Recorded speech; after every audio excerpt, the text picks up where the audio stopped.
자, 그럼 본격적으로 회귀 분석에 대해서 한번 알아보도록 하겠습니다. 1장 서론에서는 먼저 회귀 분석이라고 하는 것이 무엇인지 살펴볼 거고요. 1.2절에서는 그 회귀 모형과 회귀 개수, 그리고 1.3절에서는 회귀 분석의 절차, 그리고 1.4절에서는 미니 탭을 이용한 그 회귀 분석 방법을 한번 살펴보도록 하겠습니다. 자, 회귀 분석은 지금 보시는 이 사람이 프랜시스 갈튼인데요. 그러니까 이 사람은 그 유전학을 전공한 사람입니다. 그러니까 이 사람은 아버지의 키와 아들의 키에 관련된 연구를 했는데요. 대개 우리가 생각해 볼 때 키 큰 아버지한테는 대개 이제 키 큰 아들이 나오겠죠. 그래서 일반적으로 그 농구 선수 같이 그 평균적인 그 일반인들보다 평균적인 키가 큰 사람들 같은 경우는 그 자식을 낳았을 때 대개 키가 크다고 하는 것을 우리가 보통은 알 수 있습니다. 그런데 그런 그 방식대로 자손들의 키가 계속 커지는 것이 아니라 어느 한계점을 지나게 되면 다시 평균적인 키로 되돌아오게 되는데요. 예를 들면 아주 키가 큰 농구 선수 같은 경우에 그 아들을 낳았을 때 그 아들이 키가 큰 것은 사실이지만 그 키가 아버지의 키보다 더 커지지는 않는다는 거죠. 그러니까 이렇게 몇 세대를 거치게 되면 결국은 이제 평균적인 키로 되돌아오게 됩니다. 바로 이 그펜스 갈트는 이렇게 어느 값이 어느 한계점을 갔다가 다시 되돌아오는 그런 성질이 있다고 해서 리그레스라는 그런 표현을 쓰게 됐는데요. 하지만 실제로는 회귀 분석의 기초 그 아이디어를 이 사람이 제공하긴 했지만 그 회귀 분석의 이론은 그 이 사람이 아니고 그 율과 그 칼 피어슨에 의해서 이 이론이 만들어지게 됐습니다. 특히 칼 피어스는 그 당대 최고의 통계학자인데요. 그 당대라 하는 것은 1800년대 말 1900년대 초 당대 최고의 통계학자입니다. 그 여러분들이 가장 흔하게 사용하는 그 기법들 중에서 그 상관 분석이라고 하는 것이 있는데 그 상관 분석이 바로 칼 피어슨의 작품이기도 합니다. 자, 그럼 이런 회귀 분석이라고 하는 것을 왜 하게 되는지 그 회귀 분석의 목적에 대해서 한번 알아보도록 하겠습니다. 그 회귀 분석의 목적은 크게 이제 세 가지가 있는데요. 자, 첫 번째는 바로 예측입니다. 그 예측을 나타내는 영어 표현은 이제 prediction이라고 하는 것이 있는데요. 이런 예측이라고 하는 것은 결국 이 회귀 분석이라는 것이 y=fx라는 그 펑션을 만들어내는 것입니다. 그래서 거짓말을 조금 보태가지고 여러분들이 갖고 있던 어떤 인풋 데이터하고 아웃풋 데이터가 있으면 그 데이터를 가지고 수학적인 형태의 펑션을 만들어내는 것이 바로 회귀 분석인데요. 그럼 y=fx라는 펑션에서 어떤 x가 주어졌을 때 y가 얼마가 나오는지를 예측하는 것, 그게 바로 회귀 분석의 가장 주된 목적이 되겠습니다. 그런데 이 예측과 조금 비교를 해야 될 것이 있는데, 예를 들면 그 실험계법 같은 것도 똑같이 y=fx라는 펑션을 만드는 것은 동일합니다. 다만 그 실험계법은 그 회귀 분석과는 다르게 그 목적이 y에 있는 것이 아니라 x에 있죠. 즉 우리가 원하는 y를 얻기 위해서는 x가 얼마가 되어야 되는지를 찾는 것이 바로 실험계법이죠. 그래서 똑같은 y=fx라는 펑션을 만들지만 회귀 분석에 대한 목적이 예측이 되는 거고 실험계법에서는 최적 조건을 찾는 것이 되겠습니다. 그런데 이런 그 예측을 나타내는 그 표현들 중에서는 프리딕션 말고 이제 포캐스팅이라는 그런 단어가 있죠. 예를 들면 아침에 일어나서 그 일기예보를 하는 그 아나운서를 대개 우리가 웨더 포캐스터라는 표현을 쓰게 되는데요. 이런 포캐스팅이라고 하는 것은 이제 주로 이제 시간적인 미래를 예측하는 측면입니다. 그래서 어떤 그 포함 관계로 본다면 그 프리딕션이라고 하는 단어가 이 포캐스팅이라는 단어를 이제 포함하고 있는 그런 관계라고 볼 수 있는데요.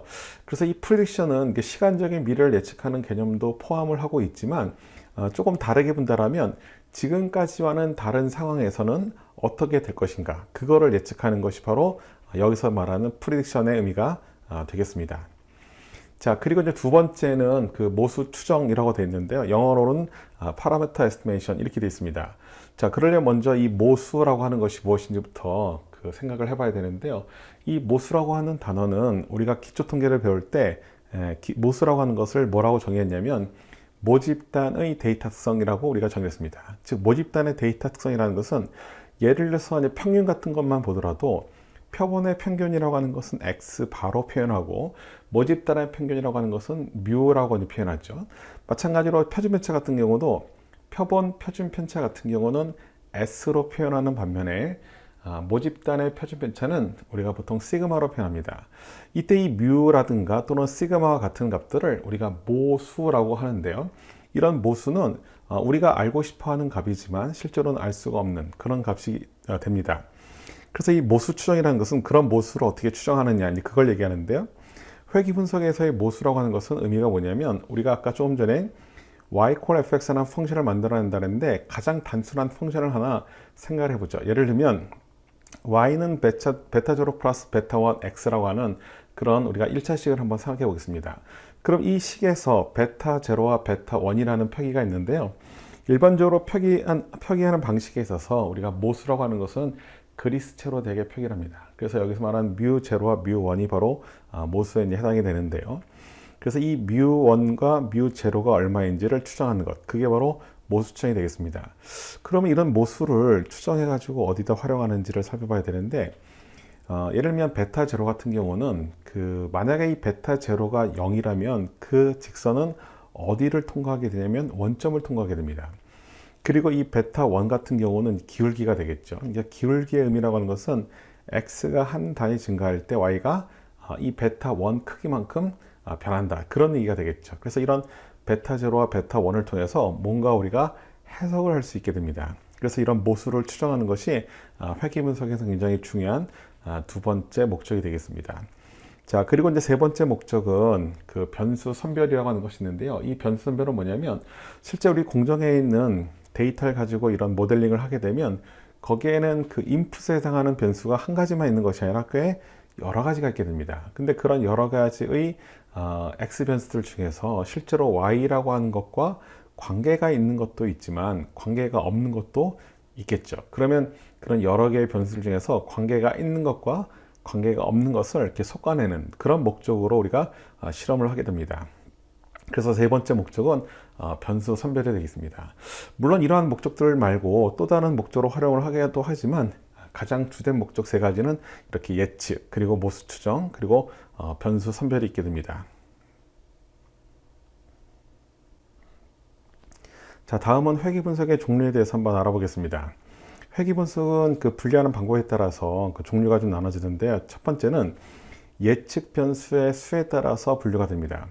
예측 변수라고 하는 것은 바로 이제 x 변수, 인풋에 해당하는 x 변수를 얘기하는데요. 그 x 변수가 만약에 하나만 있다, 이제 그렇게 되면 굉장히 단순한 형태의 모델일 텐데, 그런 걸 우리가 단순 선형 회귀라고 부르고, 만약에 x 변수가 두 개 이상이 되면 그런 걸 우리가 중회귀라고 보통 부릅니다. 중회귀 혹은 다중회귀 이렇게 부르는데요.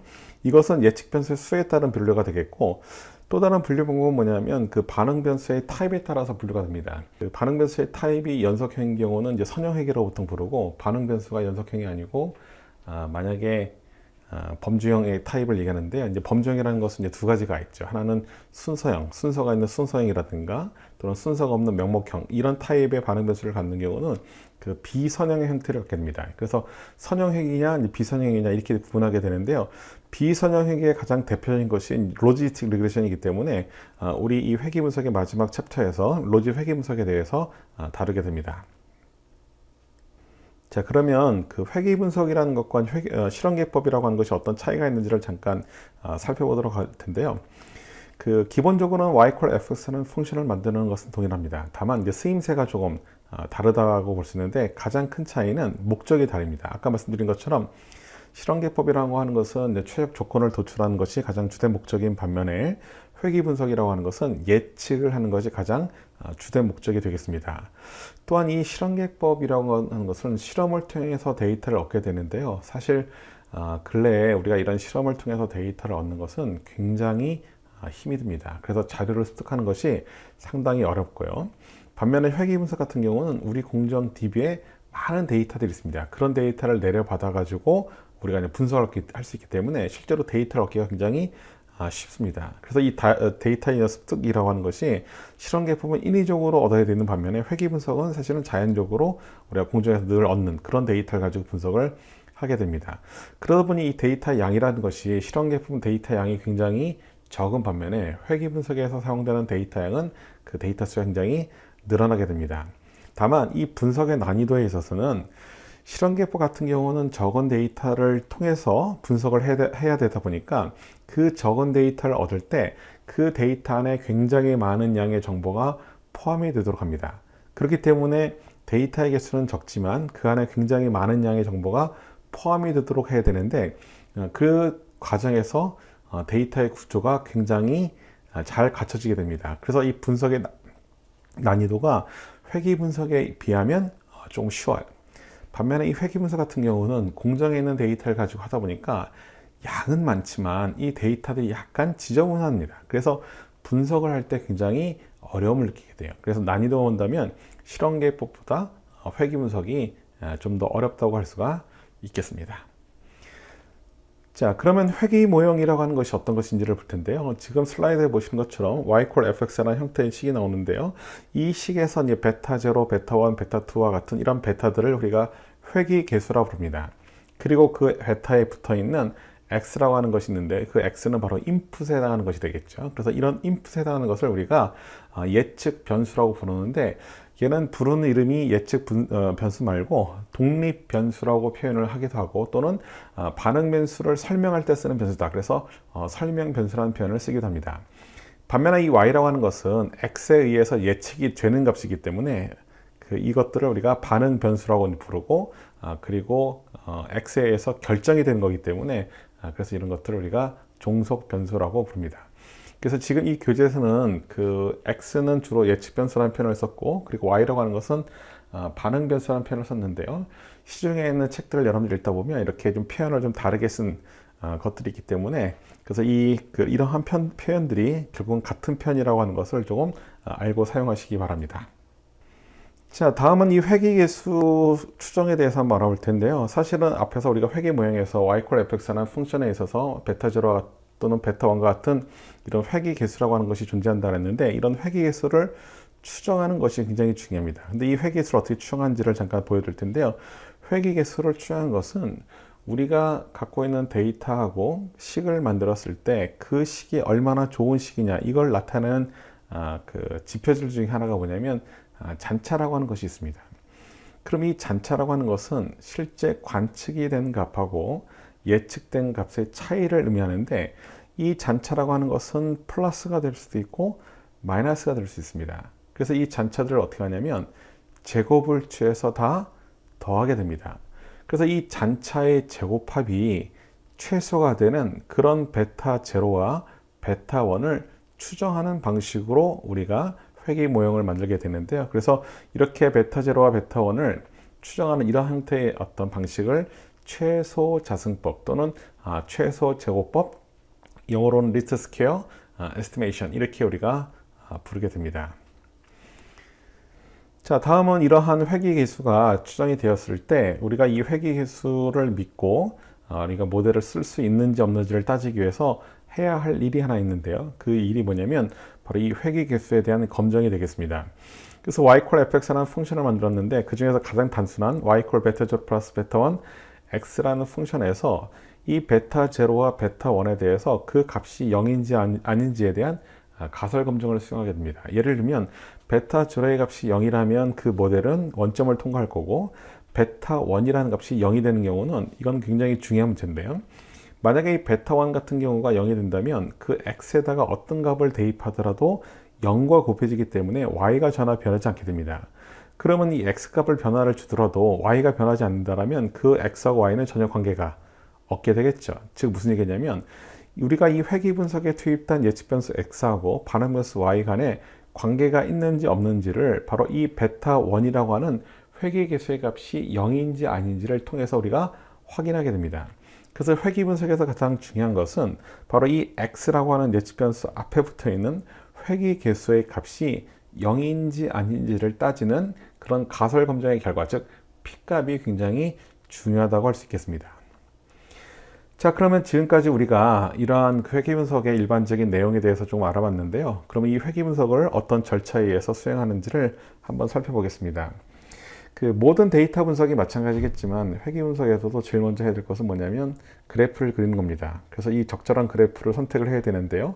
여기서는 어떤 그래프를 이용하냐면 주로 산점도라든가 또는 산점도 행렬을 이용해야 됩니다. 그 산점도 행렬이라고 하는 것은 이제 스캐터 플롯 매트릭스라고 부르는데요. 이 스캐터 플롯 매트릭스는 만약에 x 변수와 y 변수가 하나씩 있는 경우라면 산점도를 하나만 그리면 되겠지만 이 y나 x가 여러 개 있는 경우라면 그때는 산점도를 여러 개를 그려야 됩니다. 그래서 이 여러 개 산점도를 한꺼번에 그린 것이 바로 산점도 행렬 스캐터 플롯 매트리스가 되겠죠. 그래서 이러한 산점도를 통해서 우리가 전반적인 예측 변수와 그 반응 변수 사이의 관계가 어떻게 있는지를 먼저 눈으로 확인을 하고 그 다음에 이제 분석을 수행하게 되는데요. 자, 그럼 실제로 이제 분석을 수행했을 때 제일 먼저 해야 될 것은 뭐냐? 제일 먼저 해야 될 것은 바로 P 값을 확인하는 겁니다. 무슨 얘기냐면 앞서서 우리가 설명드렸던 것처럼 그 예측 변수와 반응 변수 사이에 관계가 없다라면 그 회귀식이라고 하는 것은 아무 의미가 없게 됩니다. 그래서 그 회귀식이 유효하다라면 그 예측 변수하고 반응 변수의 관계가 있어야 되는데 그 관계의 유무를 우리한테 알려주는 것이 바로 그 예측 변수 앞에 붙어 있는 회귀계수, 즉 베타 1과 같은 이런 회귀계수의 값이 0인지 아닌지를 따지는 것이 굉장히 중요하고, 그것은 우리가 P값을 통해서 확인한다고 했습니다. 그래서 두 번째 단계에서는 이런 예측 변수의 유의성에 대한 검토를 P값을 통해서 우리가 확인을 하면 됩니다. 자, 그리고 이제 세 번째는 그 만약에 예측 변수하고 반응 변수가 관계가 있다 이렇게 나왔다 하더라도 그 관계의 정도가 사실 어떻게 되느냐가 굉장히 중요하죠.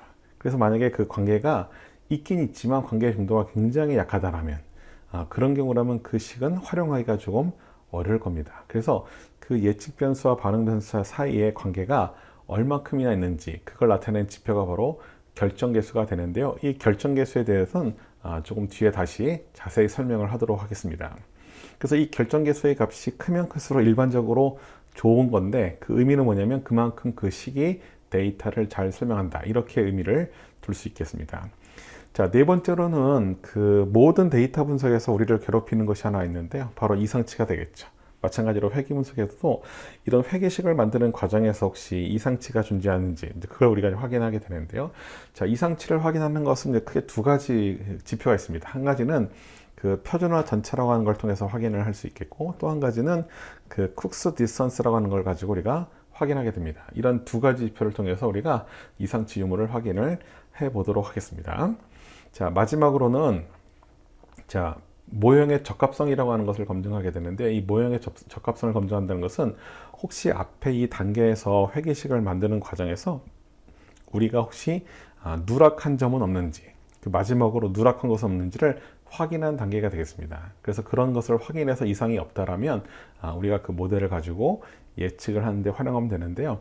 자, 이런 모형의 적합성이라고 하는 것은 잔차를 가져갑니다. 그래서 일반적으로 잔차 그림이라고 하는 이 레지듀얼 플롯을 통해서 우리가 모형의 적합성을 따지게 됩니다. 그래서 이런 모형의 적합성까지 다 검증이 끝나게 되면 그 결과를 가지고, 즉 회귀식을 가지고 우리가 예측을 하는데 활용한다. 이게 일반적인 회귀 분석의 절차가 되겠습니다.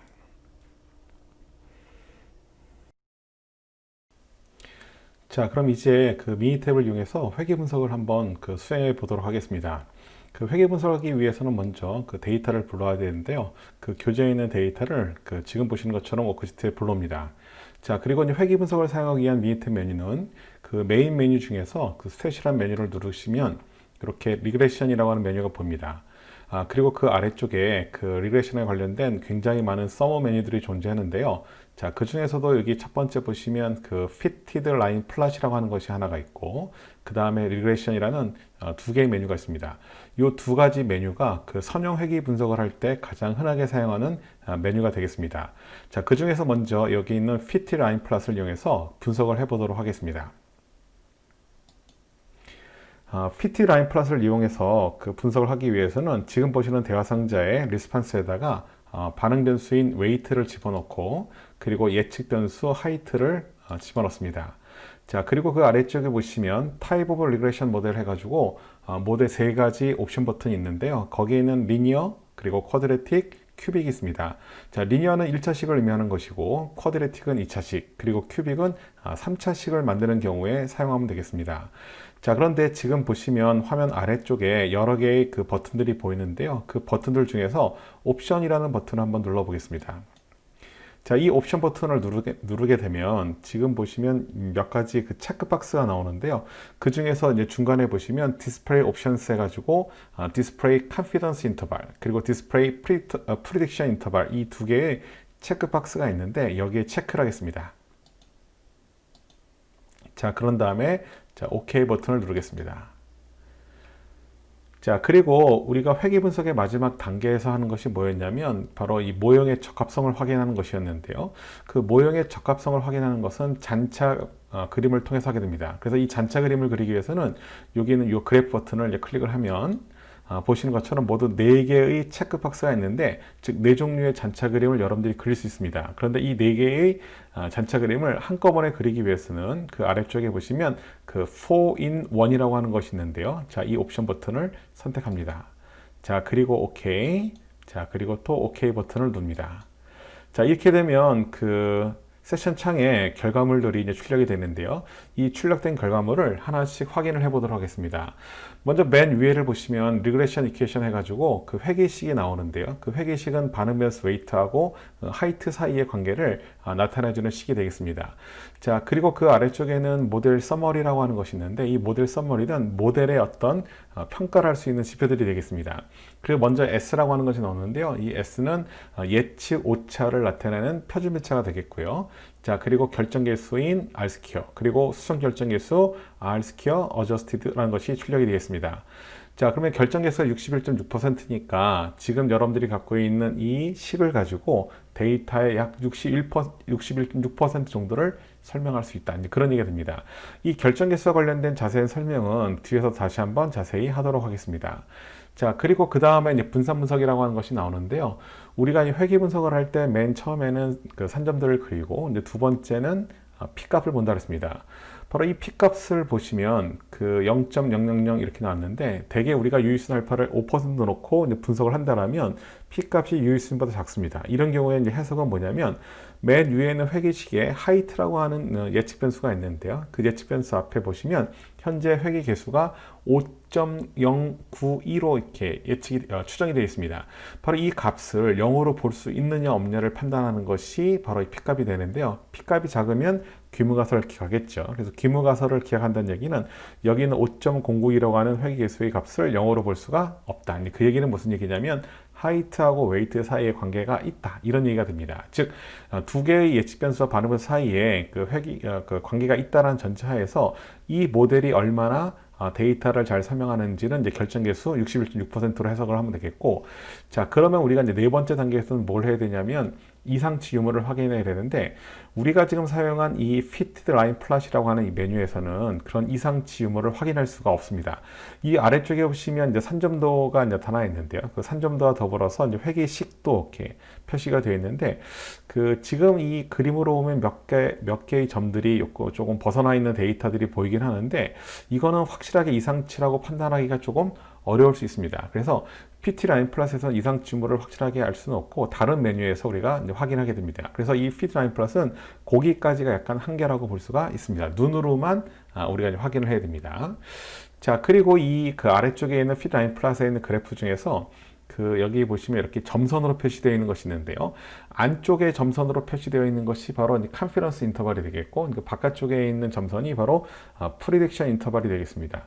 그 프리딕션 인터벌 같은 경우는 그 뭘 의미하는 거냐면, 우리가 이제 회계식을 가지고 이제 반응 변수를 예측했을 때 그 개별적인 반응 변수의 일종의 그 예측 오차의 폭이 되겠습니다. 그러면 이 컨피던스 인터벌 같은 경우는 그 개별적인 값에 대한 예측이 아니고 바로 이제 평균적인 예측이 되는데요. 즉, 우리가 샘플 데이터를 다시 모아서 이런 회계식을 만들게 되면 지금 있는 이 회계식과 조금은 다른 형태의 회계식을 얻게 됩니다. 바로 그 조금 다르게 되는 회계식이 이 컨피던스 인터벌 안에서 만들어질 것이다, 그런 의미로 해석할 수 있겠습니다. 자, 그러면 우리가 그 여기 이제 분석한 결과의 맨 마지막에 해야 할 일이 바로 모형의 적합성을 알아보기 위한 그 잔차 그림을 그리는 것인데요. 자, 이 잔차 그림을 해석하기 위해서는 먼저 이 잔차라고 하는 것이 무엇이고, 그 잔차를 통해서 어떻게 모형의 적합성을 판단할 수 있는지, 그것부터 공부를 하고 와야 되겠죠. 자, 그럼 잠시 슬라이드를 통해 가지고 우리가 잔차에 대해서 한번 공부를 하고 오도록 하겠습니다.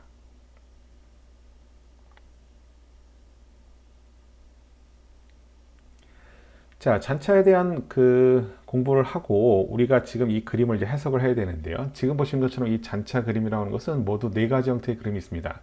앞에서 배운 것처럼 잔차라고 하는 것은 기본적으로 그 정기분포이면서 등분선을 만족해야 되겠고, 그리고 평균이 제로해야 됩니다. 그래서 그런 조건들이 만족되는지를 알아보기 위한 그래프가 이 잔차 그림인데요. 먼저 이 잔차 그림의 좌측 상단에 있는 Normal Profit Plot이라고 하는 것은 정규 확률도라고 부릅니다. 그래서 이 정규 확률도를 해석하는 것은 여기 찍혀 있는 점들이 바로 잔차인데요. 그 잔차의 값들이 직선 가까이 찍혀 있다라면 정기분포로 가정합니다. 그런데 지금 보니까 대부분의 점들이 직선 형태로 그 직선 가까이 찍혀 있고, 한 점이 약간 벗어나 있는데 이 정도의 수준이라면 우리가 정기분포로 봐도 무방하겠습니다. 그런데 이 정규 확률을 통해서 이제 확인하는 것이 조금 익숙하지 않은 경우에는 그 아래쪽에 있는 히스토그램을 통해서 확인을 하셔도 되겠습니다. 그래서 히스토그램 모양이 전반적으로 정규 분포 형태의 모양이고, 약간 오른쪽으로 벗어난 데이터가 있는 것 같으네요. 자, 또 한 가지, 그 정기분포를 따르면서 평균이 제로여야 된다라고 얘기했었는데요. 이 정기분포는 가장 피크인 점에서 수직으로 내려간 값이 바로 평균인데, 보신 것처럼 가장 피크인 점에서 수직으로 내려간 값이 0인 것을 알 수 있습니다. 자, 그러면 평균이 제로인 것도 만족한다라고 이제 볼 수가 있는데요. 이 잔차 분석에서 사실 가장 중요한 것은 그 잔차의 등분산성이 사실 가장 중요합니다. 그래서 오른쪽 위에 있는 그림이 바로 잔차의 등분산성을 확인하기 위한 그래프가 될 텐데요. 이 그래프는 앞에서 배운 것처럼 그 0을 중심으로, 그 잔차가 0을 중심으로 위아래 점들이 대칭되게, 그리고 직사각 형태로 찍히는 것이 가장 좋은 모형이라고 했습니다.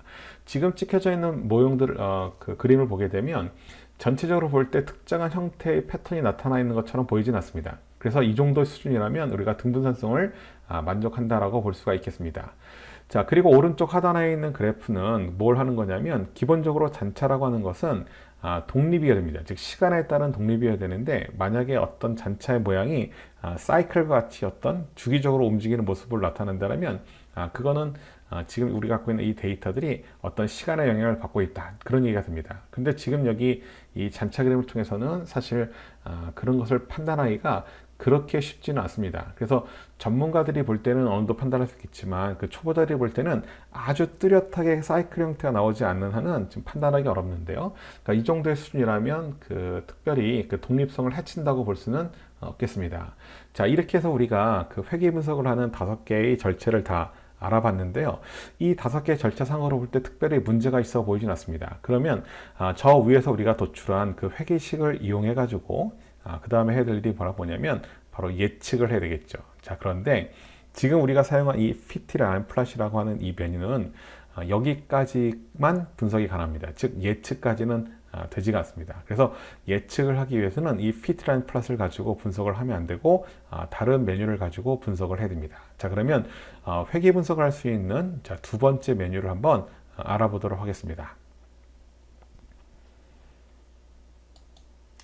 자, 우리가 갖고 있는 이 데이터를 가지고 두 번째 회계 분석 메뉴를 선택할 텐데요. 여기 스텝 메뉴에 리그레션에 저기 보시면 두 번째 리그레션이 있고, 그 서브 메뉴로 fit regression 모델이라고 하는 것이 있습니다. 자, 여기는 fit regression 모델을 선택을 하면 지금 보시는 것처럼 대화상자가 나타나는데요. 아까와는 조금 다르게 좀 더 복잡한 형태의 대화상자가 나타났습니다. 일단 그 대화상자 맨 위에 리스판스가 있는데 이제 반응 변수가 되겠죠. 이 반응 변수에다가는 웨이트를 선택합니다. 그리고 그 아래쪽에 보시면 Continuous Predictors라고 하는 거하고, 그리고 Categorical Predictors라고 하는 두 가지가 있는데요. 이거는 예측 변수의 형태가 연속형이냐 아니면 범주형이냐에 따라서 선택하는 것이 조금 다르겠습니다.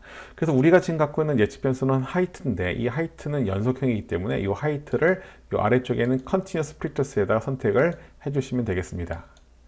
자, 그리고 앞에서 우리가 분석했던 그 fitted line plot에서도 모형의 적합성을 알아보기 위해서 잔차 그림을 그렸었는데요. 여기도 마찬가지로 보시면 그래프라고 하는 메뉴가 있습니다. 그래프라고 하는 버튼이 있습니다. 이 그래프 버튼을 누르시면 지금 보시는 것처럼 이렇게 잔차 그림을 그릴 수 있는 옵션 버튼이 있습니다. 자, 아까 우리가 잔차 그림을 이미 그려봤으니까 이거는 생략을 좀 하도록 하겠습니다. 자, 그리고 이 상태에서 OK를 누르게 되면 분석이 이루어지는데요. 자, 세차창에는 결과를 보시면 아까 우리가 fit line plot을 통해서 분석했던 것과 비슷한 결과를 볼 수 있는데, 차이점이 있다라면 그 fit line plot 같은 경우는 그 산점도가 나타나고, 그 산점도 상에 회계선이 같이 표시가 되는 것이 있었는데 여기는 그런 그래프도 나타나지 않습니다. 자, 그럼 먼저 하나씩 볼 텐데요. 맨 위에는 리그레션 이퀘이션에서 이제 회계식이 나와 있고, 그리고 이제 두 번째를 보시면 그 코에피션트 해가지고 그 텀의 컨스턴트 텀하고 그리고 하이트 이 두 가지가 나오는데요. 아까 이 피트란 플러스에서는 이제 분산 분석 하나밖에 안 나왔지만 여기서는 우리가 지금 만들려고 하는 그 단순 회계 모형이라고 하는 것이 상수항과 한 개의 예측 변수가 있는 그런 모델이죠. 바로 여기 있는 이 상수항에 대해서도 오른쪽에 보시면 P값이 구해지고 하이트에 대해서도 P값이 따로따로 구해집니다.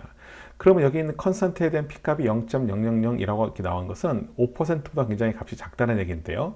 그러면 컨스턴트에 대한 P값이 작다라고 하는 것은 바로 이 베타 제로에 해당하는, 즉 우리가 보통 상수항이라고 부르고 또는 y 절편이라고 부르기도 하는데요. 그 항에 있는 개수가 0이 아니다. 즉 y절편이 0이 아니다. 그 얘기는 그 원점이 아닌 다른 값을 통과한다. 그런 얘기가 되겠죠. 자, 그리고 이제 하이트 같은 경우도 P값이 작으니까 이제 하이트라고 하는 거하고 웨이트 간의 관계가 있다. 이렇게 우리가 해석을 합니다. 자, 그리고 아래쪽에는 모델 서머리는 아까하고 동일한데요. 다만 추가로 나온 것이 있습니다. 뭐냐면 거기 보시면 RSQ 한 다음에 괄호에 놓고 PRED라고 쓰여져 있는 것이 있는데 이거는 Predicted R-Square를 얘기합니다. 즉 우리말로는 수정 결정계수로 부르는데 그 앞에 있는 일반적인 결정계수와 수정 결정계수와는 다르게 여기에는 이 예측 결정계수 같은 경우는 그 이상치의 영향을 받습니다. 즉 이상치가 존재하는 경우는 이 예측 결정계수의 값이 다른 그 결정계수에 비해서 값이 현저하게 떨어지게 됩니다. 자, 그리고 그 아래쪽에는 이 분산 분석표가 나와 있고요. 그 아래쪽에는 Fit and Diagnostics for Unusual Observation 하는 것이 있는데 이 테이블은 우리가 지금 갖고 있는 데이터들 중에서 회계식을 통해서 설명이 좀 잘 되지 않는, 즉 이상치라고 판단할 수 있는 관측치가 무엇인지 디스플레이가 되고 있습니다. 아까 우리가 피트라인 플러스를 가지고 분석했을 때 거기 그래프상에서 몇 개의 점이 조금 벗어나 있는 것처럼 보이긴 했지만 눈으로 밖에는 확인을 못한다 이렇게 얘기를 했었죠. 그런데 여기 보니까 9번 그리고 25번 그리고 40번 84번 이 4개의 관측치들이 조금 회계식으로부터 멀리 떨어져 있는 관측치로 나왔습니다. 그래서 우리가 이 잔차에서 설명을 드린 것처럼 표준화 잔차라고 하는 것이 맨 오른쪽에 구해져 있는데요. 미니텍 같은 경우는 이 표준화 잔차의 절대값이 2보다 큰 경우에 이상치라고 판단하고 있습니다. 그래서 아까 분석했던 피트라인 플랫과는 다르게 이 리그레션 핏 리그레션 모델을 메뉴를 이용하게 되면 이렇게 이상치에 대한 것도 확인할 수가 있겠습니다. 자, 그러면 우리가 이 핏 리그레션 모델을 이용한 이유는 아까 피트라인 플랫 같은 경우는 예측을 할 수가 없었다 그랬죠. 자, 그럼 여기 분석한 이 회계식을 가지고 우리가 예측을 한번 해보도록 하겠습니다. 예측을 하기 위해서는 여기 있는 스텝 메뉴에 리그레션에 리그레션 그리고 여기 보시면 프리딕트라고 하는 메뉴가 있습니다. 아까는 이 메뉴가 그 선택할 수 없는, 즉 비활성화 상태였었는데요. 바로 그 위쪽에는 핏 리그레션 모델을 통해서 모델을 만들게 되면 그때는 활성화가 됩니다. 자, 그럼 프리딕트 메뉴를 한번 눌러 보겠습니다. 자, 그럼 지금 보신 것처럼 이런 대화 상자가 나오는데 먼저 우리가 지금 갖고 있는 반응 변수가 무엇인지를 확인합니다. 그래서 웨이트가 이제 반응 변수가 되겠고요. 자, 그리고 그 아래쪽에 보시면 콤보 상자가 있는데 이 콤보 상자에는 두 가지가 있습니다. 뭐냐면 우리가 예측을 하기 위한 예측 변수의 그 값을 어딘가에는 입력을 해놔야 되는데 그 값을 워크시트에 들어있는 특정한 컬럼에다 입력을 해놓은 경우라면 그때는 Enter Columns of Values 이걸 이용하겠고, 만약에 따로 입력을 해놓지 않은 경우에는 지금 이 아래쪽에 있는 빈 칸에다 직접 입력을 할 거라면 Enter Individual Values라고 하는 것을 이용합니다. 우리가 별도의 컬럼에다 입력을 해놓지 않았었기 때문에 자, 이 상태에서 Enter Individual Value를 선택을 하고 그리고 여기 하이트에다가 값을 집어넣습니다. 자, 예를 들면 우리가 몸무게가 70인 그 하이트의 값이 70인 사람들은 몸무게가 어떻게 되는지 그걸 한번 확인해 볼 텐데 여기다가 70을 입력합니다. 자, 이렇게 입력을 하고 이 아래쪽에 보시면 자, OK 버튼 있는데 자, OK 버튼을 이렇게 누르게 되면 세션 창에 예측한 결과가 나옵니다. 그래서 이 몸무게를 예측했을 때 예측한 값이 151.683으로 이렇게 나왔고 그 오른쪽에는 이제 실내 구간과 그리고 예측 구간이 이렇게 구해져 있습니다. 그래서 이렇게 하게 되면 우리가 회계 분석의 가장 그 주된 목적이 예측이라고 했는데요. 회계식을 만들고 예측하는 것까지 여러분들하고 알아봤습니다.